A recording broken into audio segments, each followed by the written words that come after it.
안녕하세요.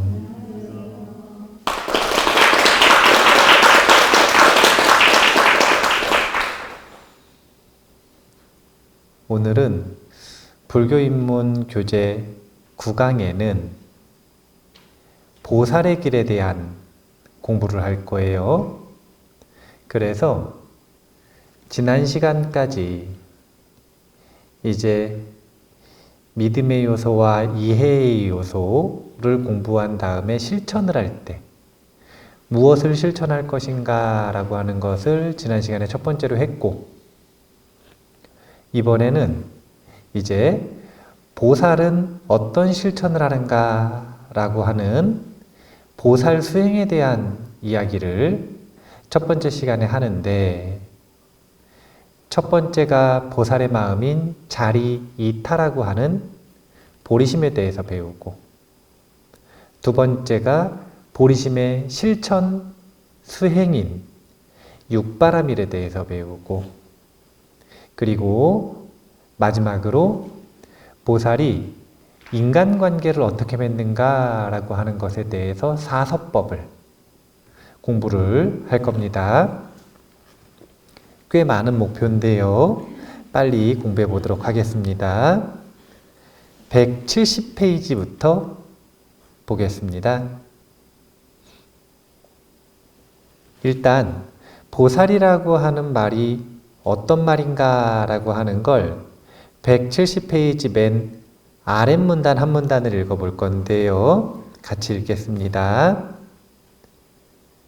이렇게 나와 남의 행복을 함께 추구하는 사람을 보살이라고 한다.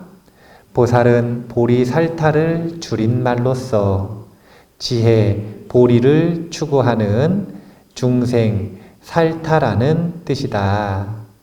이러한 보살의 역할은 위로는 깨달음을 구하고 아래로는 중생을 구제한다는 상구보리 하와중생이라는 표현에서 잘 드러난다.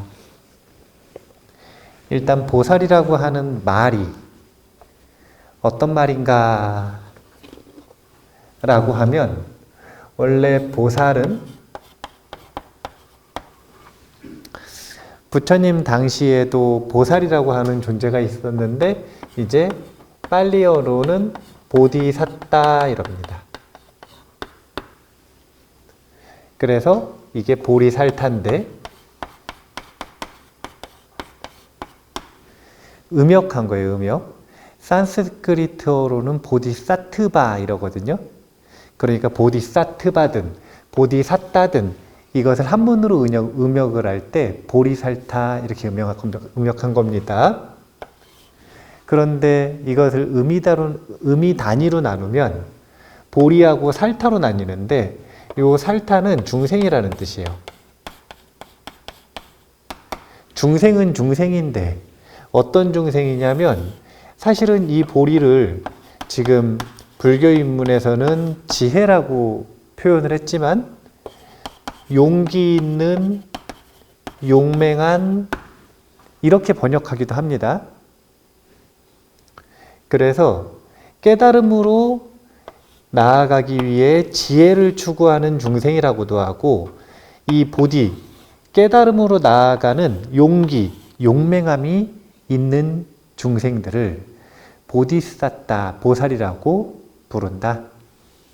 이렇게 보시면 돼요. 그런데 이 보디사tta, 보살은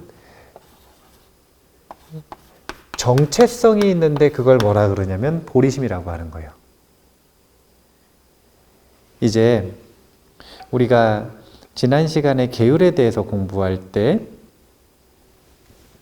보살 말고 불자도 정체성이 있다 그랬죠? 그게 뭐였냐면 삼귀였습니다. 그래서 계율을 받을 때 삼귀계를 제일 먼저 받는다 그랬고요. 이 삼귀계가 뭐냐면 불자의 생명이라 그랬어요. 똑같아요. 보살은 당연히 불자로 시작을 하지만 불자에서 어떤 마음이 더해질 때 보살이 되는가? 보리심이라고 하는 마음이 더해질 때 보살의 생명이 시작되고 보리심의 마음이 끝나면 보살로서의 생명은 끝나는 것이다. 이렇게 보시면 돼요. 그래서 이 보리심이라고 하는 걸 표현할 때 한마디로 상구보리, 하와중생 이렇게 표현했던 거예요.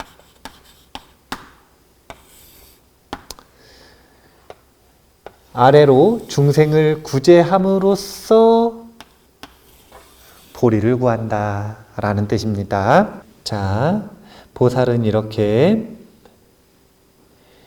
보리심을 생명으로 하는, 보리심을 바탕으로 중생을 구하고자 하는 마음을 품고 있는 것, 사실은 저 보리심을 보살이라고 하는 거예요. 저 보리심을 보살이라고 한다. 자, 그 다음에 이 보살은 아주 독특한 이 마음인 보리심을 지니고 있는데 그 보리심을 또 자리이타라고도 표현을 하거든요. 요약해서 170페이지의 두 번째 문단 함께 읽어보겠습니다. 하지만 꾸준하게 신앙생활을 하고 부처님 가르침에 젖어들다 보면 어느 사이 자신의 행복만이 전부가 아니라는 사실을 알게 된다. 이웃과 사회가 절망의 고통에 빠져 있는데 자기만 즐거운 삶을 살아갈 수는 없기 때문이다.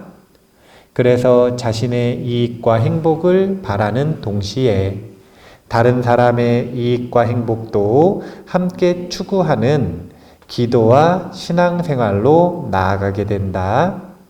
이것이 바로 자리이타의 삶이다. 자리는 자신을 이익되게 한다라는 뜻이고 이타는 남을 이익되게 한다라는 뜻이에요. 그래서 나에게도 남에게도 이익이 되는 존재잖아요. 사실은 수행자는 어쨌든 세상에 이익이 되는 존재예요. 왜냐면 나에게만 이익이 돼도 나의 이익은 세상의 이익 전체를 향상시키기 때문에. 그런데 본격적으로, 능동적으로 타인의 이익까지 염두에 두고 마음에 품고 그것을 추구한다면 세상의 이익을 적극적으로 늘려주는 보살이 되는 겁니다. 자기의 이익을 지혜롭게 잘 추구하면 그러면 수행자라고 하고 불자라고 하고 그리고 남의 이익, 세상의 이익을 함께 추구하면 보살이라 한다. 그래서 보살은 이런 자리이타의 마음을 품고 있는 존재를 보살이라 한다라고 할 수 있는데요. 이제 이 보살에 대해서 이야기를 할 때마다 보리심을 일으키면 새 생명이 태어난다고 했단 말이에요. 그러면 처음에 보살이 된 존재는 초심보살 이렇게 표현한단 말이에요. 그런데 이 초심보살은 보리심을 일으켰다 그래서 갑자기 막 화를 내던 게 습관이 사라지는가? 그렇지가 않아요. 누구는 욕심이 많을 수 있는데 그 욕심이 갑자기 한순간에 사라지는가? 그렇지가 않아요. 좀 어리석었는데 갑자기 지능이 높아지나? 그것도 아니에요. 그냥 탐진치라고 하는 자기 특성을 그대로 자기 이익을 위해서만 살아가는가, 세상의 이익을 위해서 나를 쓰는가의 차이가 있을 뿐이라. 그래서 이 초심보살이 만들어지면 이 초심보살을 인간과 천상의 존재들이 굉장히 존중한다라 그래요. 그냥 다른 이유 없이 보살이 됐다는 것만으로. 이 이야기는 뭐와 같냐? 불자로서의 자기의 개인의 인격, 정체성이 있겠죠. 그런데 이 불자로서의 정체성이 특별히 변하지 않았는데 또 초신보살로서의 정체성 2번이 생기는 거예요. 이 둘을 구분하는 걸 잘 보셔야 됩니다. 왜 이 둘을 구분을 하냐면 이건 마치 뭐랑 유사해서 그러냐면 제가 예전에는 몰랐는데 요즘에 이제 법인을 만드느냐고 법인을 계속 공부를 하다 보니까 알게 되는 것들이 있는데 개인이 활동을 하는 것과 그 개인이 특정한 목적을 가지고 법인을 만들면 그 법인은 하나의 인격으로 쳐줘요. 그걸 설립한 개인의 인격과 완전히 구분되는 또 다른 하나의 인격으로 쳐준다는 거예요. 그런데 이 초신보살은 마치 뭐와 같은 거냐면 이 개인의 인격이 변한 게 아니라 뭐하고 유사한 거냐면 하나의 법인격을 획득한 거나 마찬가지라고 생각을 하시면 돼요. 그러니까 이 초신보살이라고 하는 하나의 법인을 설립했다라고 생각을 하면 이 법인에는 이 통과되기 위해서 필요한 정관이 있는데 이 정관은 뭐냐면 법인을 운영하는 규칙, 헌법 같은 거예요. 근데 거기에는 보리심을 지니고 보호하고 갈고 닦아서 완성하겠다라고 하는 정관이 있는 거죠. 이대로 실천하기만 하면 어떻게 되는 거냐면 두 번째 인격에 해당되는 거죠. 자아가 분열되는 것은 아니고 두 가지 목적이 다 있는 거예요. 개인의 인격은 여전히 번뇌도 있고 그 다음에 자기 이익도 추구하고 자기 습관대로 살고 싶은 마음도 있고 그런데 이것과 별개로 보살로서의 하나의 인격은 이 법인격은 보리심이라고 하는 규칙에 맞게 이게 뭐냐면 법을 인연하여 법연으로서 자신의 개인적인 특성과 다른 행동들, 보살로서의 고귀한 행동들을 배우고 익히고 증장시켜 나가고 완성해 나갈 수 있다라는 거예요. 그러니까 이 보살이라고 하는 하나의 새로운 인격을 형성하는 것 자체가 쉽지 않은 일이기 때문에 그리고 그 규칙대로 이 보리심을 버리지 않는 한 세상에 이익되는 공익법인이나 마찬가지이기 때문에 존중해 주는 거예요. 그것만으로. 대신 엄격하죠. 보살에 대해서는 점점. 그래서 요 법인의 비유도 한번 눈여겨보시면 좋을 것 같습니다. 자, 그러면 저렇게 자리 이타의 마음을 일으킨 세상을 이익되게 하겠다라고 하는 마음을 일으킨 보살은 어떤 수행을 하는가? 두 가지 실천을 한다고 보시면 되는데 하나는 자기의 태도를 바꾸는 훈련을 해요. 나 자신의 태도를 바꾸는 훈련. 이거는 관계 속에서 당연히 하지만 다른 사람들과 연습을 하는 게 아니라 철저하게 나 혼자서 연습하는 거예요. 이걸 뭐라 그러냐면 육바라밀이라고 합니다. 이 육바라밀은 자신의 습관과 태도와 마음을 바꾸는 것이고 사서법은 뭐냐면 그 육바라밀의 힘을 바탕으로 인간관계를 구체적으로 어떻게 할 것인가, 다른 사람과는 어떻게 대할 것인가, 이것을 사서법이라고 한다고 보시면 돼요. 보살의 실천 두 가지입니다. 육바라밀부터 보면 172페이지에 먼저 가장 첫 번째 문단을 보면 바라밀이 먼저 나옵니다. 읽어볼게요. 위로는 깨달음을 구하고 아래로는 이웃과 세상의 이익, 행복을 추구하며 살아가기로 결심한 보살은 6가지를 완성해야 한다. 이를 육바라밀이라고 하는데, 바라밀이란 완성된 것 혹은 완성으로 가는 길이란 뜻이다. 즉 보시지계, 인욕, 정진, 선정, 반야라는 6가지 수행을 완벽하게 실천하는 것을 말한다. 그러니까 아까 법인의 비유를 계속 보면 저 보리심이 정관에 해당된다면 그 안에 보면 주요 사업들이 있어야 되거든요. 여기서 뭘 할 건지. 근데 그 주요 사업에는 육바라밀이 들어가 있다는 거예요. 그리고 사서법이 들어가 있다는 거예요. 보살이라고 하는 존재는 이것을 실천하는 존재다 라고 할 때 먼저 육바라밀이 나오는데, 이 바라밀은 완성된 것 또는 완성으로 가는 길이라고 되어 있는데, 밑에 172페이지 색깔 다른 박스 보면 바라밀은 산스크리트 파라미타를 음사한 말로서 완성된 것 또는 완성으로 가는 길을 의미하는데, 저 언덕으로 가는 것을 완성된 것 이렇게 말하는 거예요. 이 언덕, 고통의 세계에서 저 언덕, 열반의 세계로 나아가는 것 또는 완전히 다 간 것. 그런데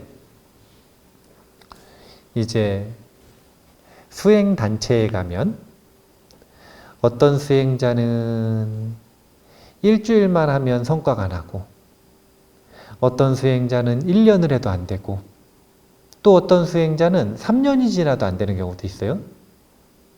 왜냐하면 우리는 아주 다양한 수행을 자유롭게 하시도록 그냥 내비두니까 성과를 서로 비교할 게 특별히 없어요. 근데 하나의 수행을 딱 하잖아요. 통제된 조건 속에서. 그러면 봐야 되는 마음이 있고 현상들이 있어요. 그러면 그걸 뭐라 그러냐면 진도를 뺀다 그러는데, 진도를 시간이 지나도 못 빼시는 분들이 있는 거라. 그러면 깝깝해요. 조급증을 부리는 것도 아니잖아요. 3년이나 기다렸는데 3년 동안 가만히 누워서 기다리는 것도 아니고 하루에 12시간씩 수행하면서 기다렸단 말이에요. 근데 성과가 안 나와요. 그럼 깝깝한데, 그러면 어른들이 뭐라 그러시냐면 나가라 그러세요. 쫓겨나는 게 아니라 나가서 뭘 하고 오라 그러시냐면 바라밀을 닦고 와라 이렇게 얘기하세요. 바라밀이 부족하다. 완성으로 나아가기 위해서는 원동력이 필요한데 그걸 뭐라 그러냐면 공덕이라 그러는 거예요. 그러니까 바라밀을 닦고 와라 이 이야기는 나가서 공덕을 닦고 와라. 공덕이 부족하니 공덕을 닦고 와라. 이런 표현이거든요. 그러니까 육바라밀이라고 하는 건 열반으로 나아가기 위해 공덕이 필요한데, 이 공덕을 짓는 대표적인 6가지 수행 주제가 있더라.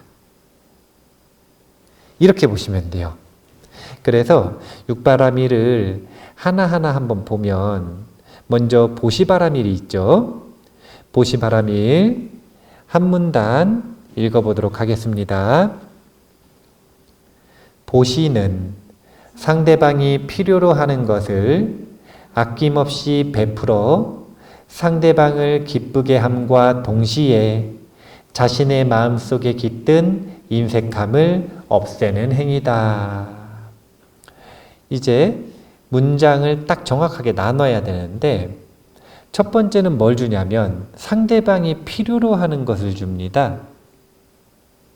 돈이 필요한 사람에게는 돈으로 베푸는 것이고, 돈이 아니라 두려움에 빠져 있는 에게는 마음에 안심을 주는 것이고, 그게 아니라 진리가 필요한 이에게는 가르침을 주는 것이에요. 그래서 제보시, 무해보시, 법보시 중에 내가 지니고 있는 것으로 상대방이 필요한 것이 있다면 그것을 주는 것. 근데 어떻게 주는가? 아낌없이 베풀어야 돼요. 이것을 통해 상대방을 기쁘게 하는 효과가 있는 동시에 진짜 중요한 게 뭐냐면 자신의 마음속에 깃든 인색함을 없애는 행위다.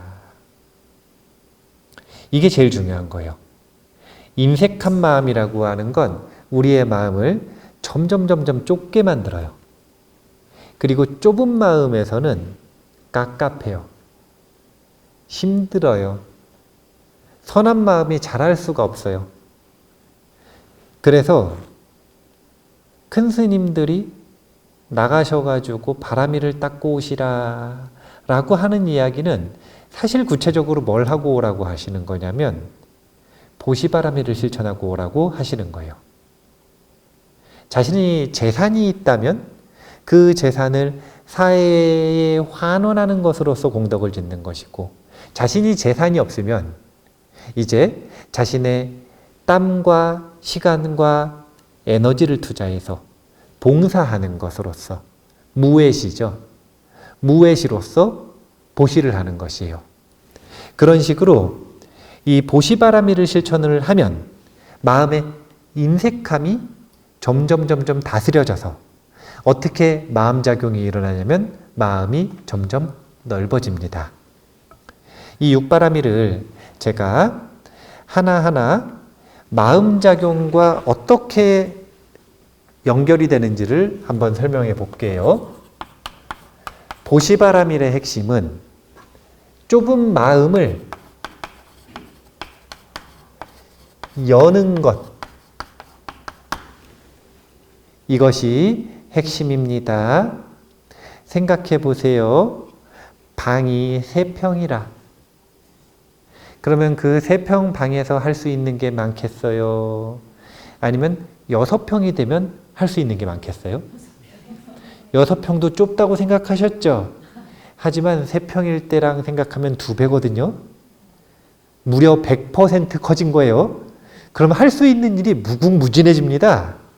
3평 살다가 6평 살면. 또 6평 살다가 12평 살잖아요. 그러면 할 수 있는 일이 무궁무진해져요. 3평에서는 남들을 도울 수 있는 게 거의 없어요. 3평에서 나 살기도 빠듯한데 그 공간에서 누구를 도와? 근데 그게 6평이 되고 12평이 되고 24평이 되고 48평이 되잖아요. 그러면 물리적인 공간이 늘어남에 따라서도 당연히 마음이 넓어지는데,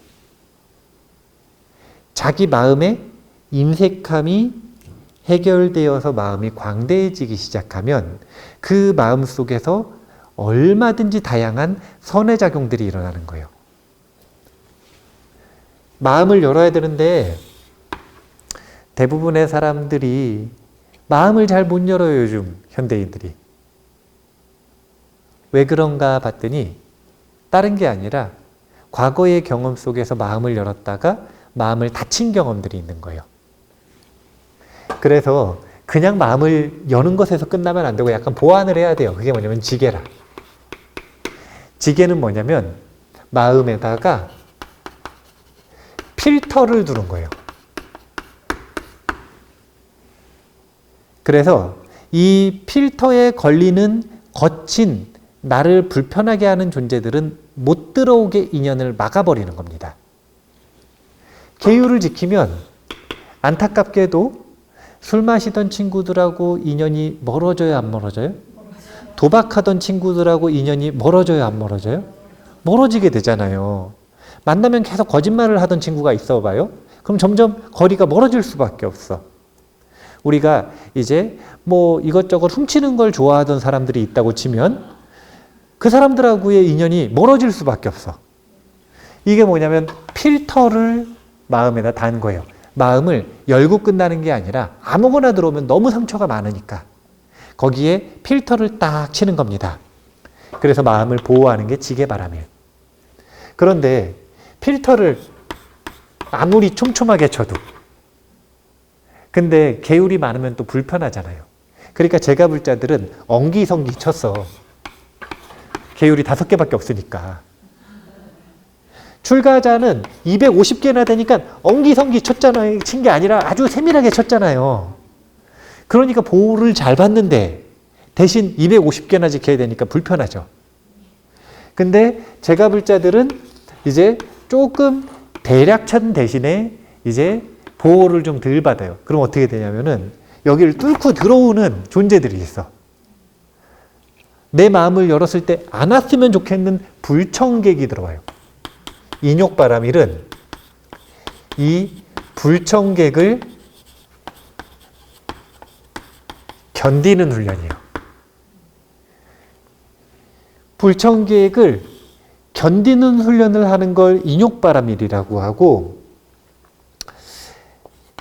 정진이 있고, 정진은 좀 이따 하고, 선정이 있는데, 이 선정바람일은 이 불청객이 견디는 것에서 넘어서서 이 불편함을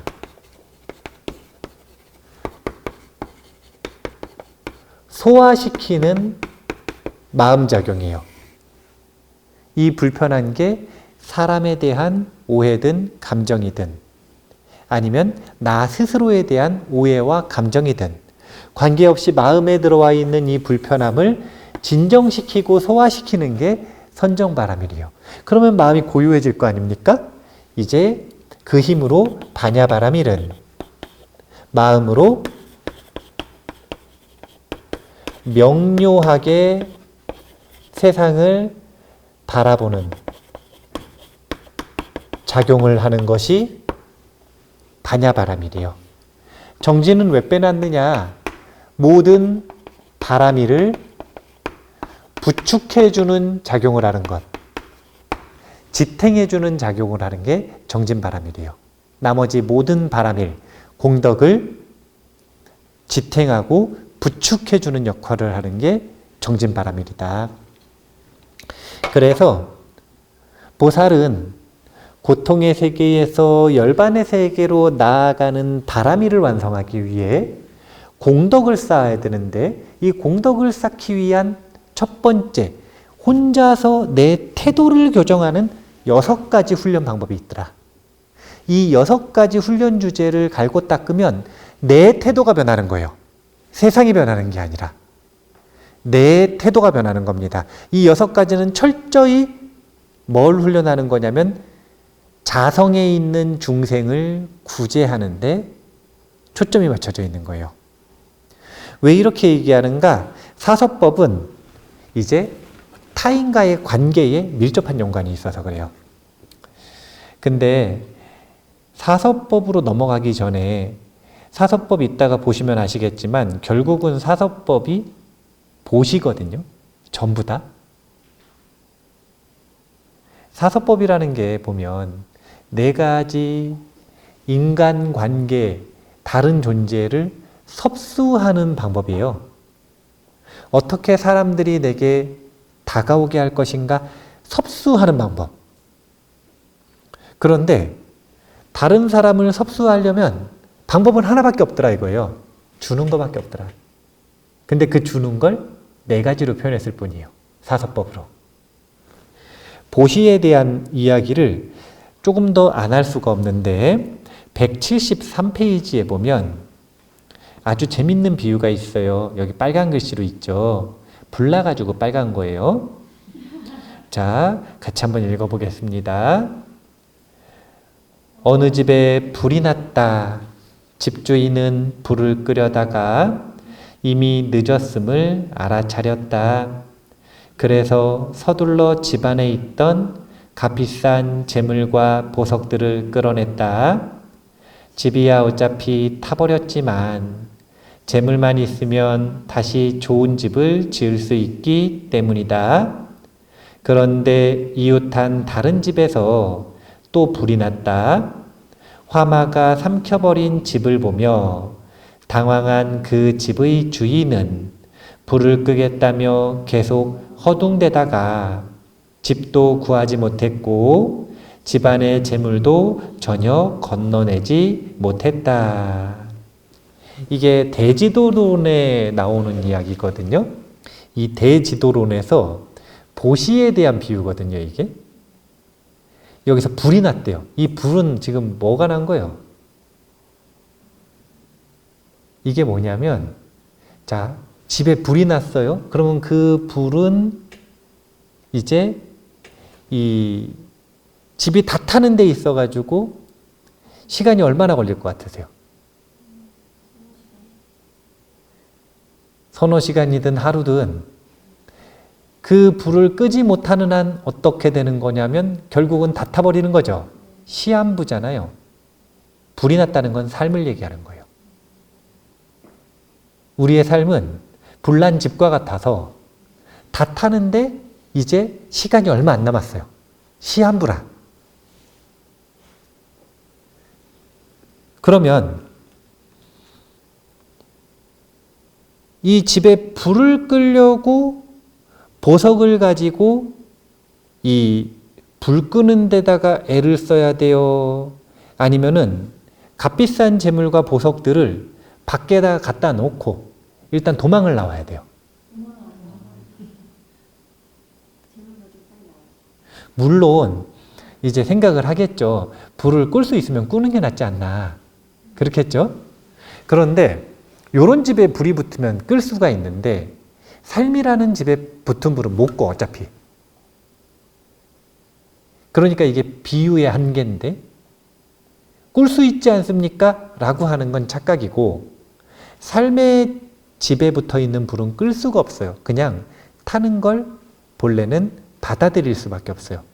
근데 이런 조건인 걸 모르는 거죠.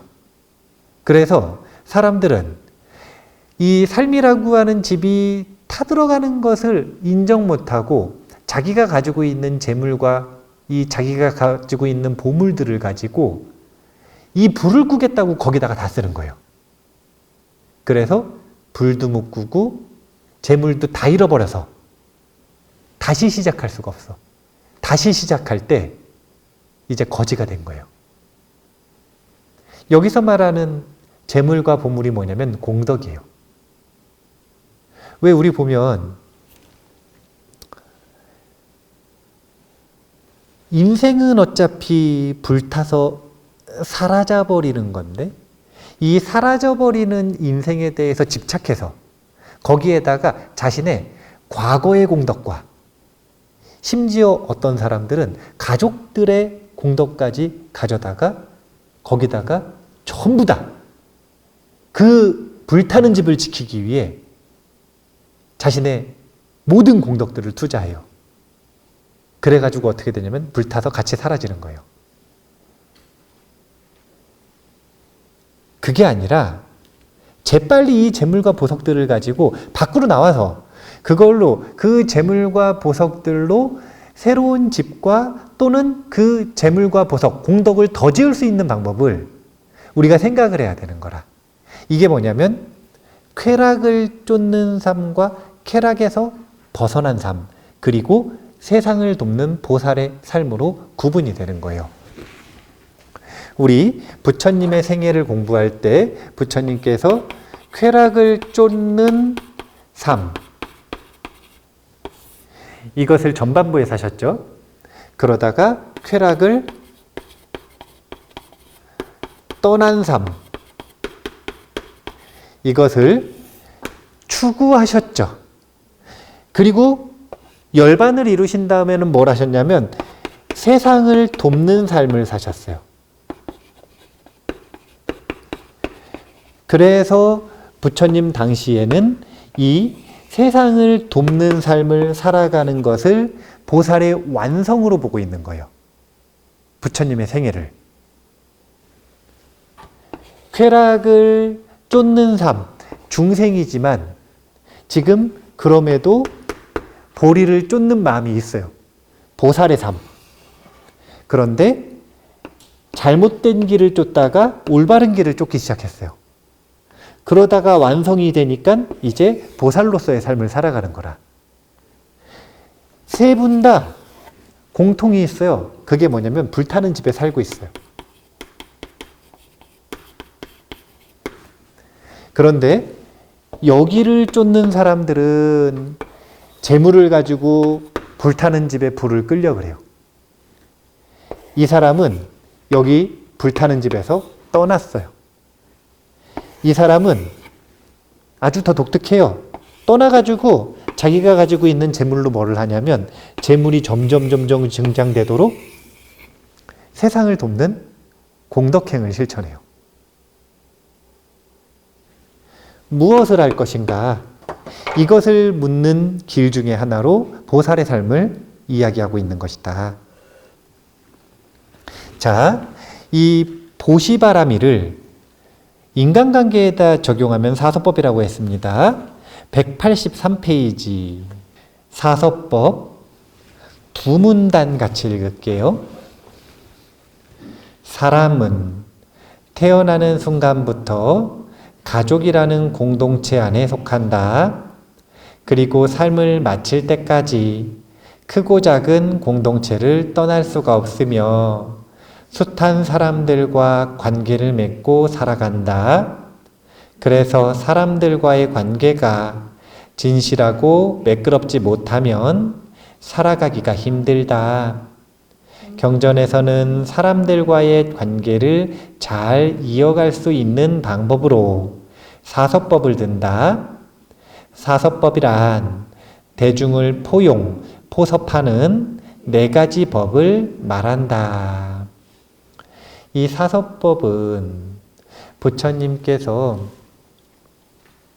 인간의 삶이라고 하는 것은 행복을 위한 여러 가지 공덕들이 필요한데 제가불자에게는 2가지 공덕이 필요하다 그러셨어요. 하나가 뭐냐면 제복, 다른 하나가 뭐냐면 인복이에요. 제복은 뭘 보장해 주냐면 육체의 생존을 보장해 줍니다. 보장해 준다는 말은 조금 안 맞는 것 같아요. 왜냐하면 돈이 있어도 결국 죽으니까. 육체의 생존을 도와줍니다. 인복은요, 정신의 생존을 도와줘요. 사람들이 가난하다고 죽는 사람은 많이 없어요, 생각보다.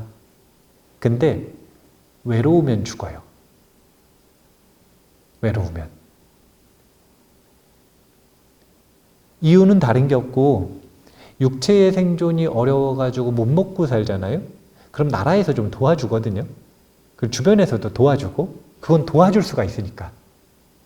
그런데 정신이 외로운 건 자기가 도움을 안 받잖아요.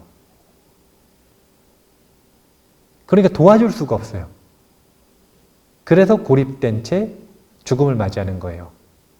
고립된 채 죽음을 맞이하는 사람들이 다 가난한 사람들이니까 그렇지가 않다니까요. 이건 부와 관계가 없는 거예요. 육체의 생존을 도와주는 건 제복. 그리고 정신의 생존을 도와주는 게 인복인데 이 인복이 결국은 관계라는 거예요. 왜 고립됐는가? 섭수하지 못했기 때문에. 너무 자연스럽게 만나는 인연들이 많았는데 그 인간관계에서 끊임없이 상처를 받고 실패를 하니까 섭수하지 못하니까 그러니까 그 관계 속에서 인복을 잃어버리게 되는 것이다. 이유는 다른 게 없고요. 이 사서법의 핵심 원리는 보시라 그랬잖아요. 보시. 근데 보시로 이야기를 하지만 육바라밀이 잘 닦여진 태도를 지니고 있으면 그러면 보살로서 외로운 사람을 본 적이 없어요. 보리심을 훈련하는 사람 중에 외로운 사람을 본 적이 없어요. 특별히 인간관계에 신경 쓰지 않아도. 왜냐하면 보살로서 육바라밀을 실천하는 사람은 이 육바라밀 전체가 다 보시바라밀에 해당되고 그래서 주고받는 이 마음이 익숙하기 때문에 자연스럽게 많은 중생들과 인연이 되고 또 조금 더 강력하게 인연을 맺은 이들과 사이가 좋을 수밖에 없어요. 자, 4가지 섭수하는 법, 이 183페이지의 한 문단 먼저 읽어볼게요. 맨 아래에 보시섭입니다. 첫째는 베풀기로 대중을 포용하는 보시섭이다. 공동체를 이루고 살아가는 사람은 늘 구성원을 가족처럼 생각해야 한다. 그래서 자신이 얻은 것을 아낌없이 나누고 나아가 다른 사람이 원하는 것을 즐거운 마음으로 주어야 한다. 곳간에서 인심이 난다는 옛말이 있듯이 아낌없이 베풀고 나누는 사람에게 이웃이 믿고 의지하는 것은 당연하다. 첫 번째 사서법은 보시섭입니다. 네 가지가 다 보시인데 이 중에서 말하는 보시는 요 보시는 재물을 얘기하는 거예요. 재보시를 처음부터 얘기하는 겁니다. 뒤에 보면 184페이지에 둘째, 셋째, 넷째는 한 줄씩만 읽을 건데요. 둘째는 부드럽고 사랑스러운 말을 건네면서 대중을 인도하는 에어섭이다. 말을 좀 사랑스럽고 예쁘게 부드럽게 할 필요가 있는 거예요.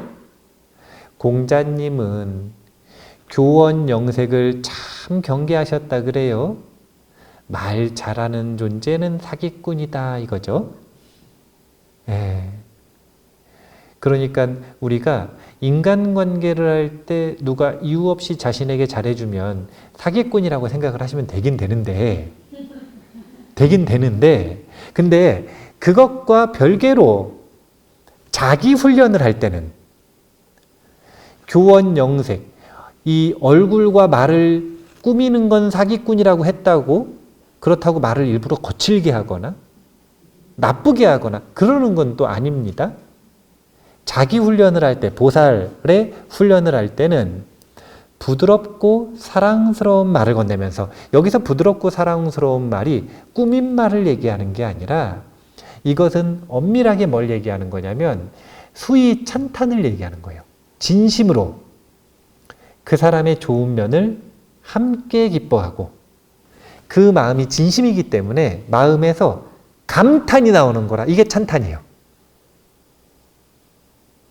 거짓말로 뭐 칭찬해야 되나 이렇게 해가지고 하는 게 아니라 그 사람이 뭔가 좋은 면을 봤는데 그 면이 진심으로 기뻐서 마음속에서 감탄이 나오면 이걸 수위 찬탄이라 그러는데 이 수위 찬탄이 에어섭의 핵심이에요.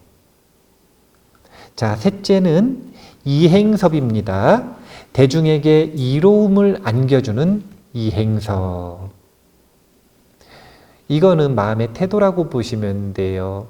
철저하게 쾌락을 쫓는 이들은 어떤 방법으로든 자기 이익을 추구하거든요. 그러면 관계를 딱 맺었을 때 맺자마자 다른 사람을 보면서 어떻게 생각을 하냐면 저 사람을 이용해서 어떻게 이익을 얻을까 이 생각부터 합니다. 왜냐면 그렇게 훈련을 받아왔으니까요. 그렇게 이익을 추구하도록 자기가 스스로 또는 타인에게 훈련을 받아왔으니까요. 근데 보살은 반대로 생각해요. 어떻게 생각하냐면 이 인연을 맺은 존재들을 어떻게 하면 도움을 줄 수 있을까? 어떻게 하면 이익을 줄 수 있을까?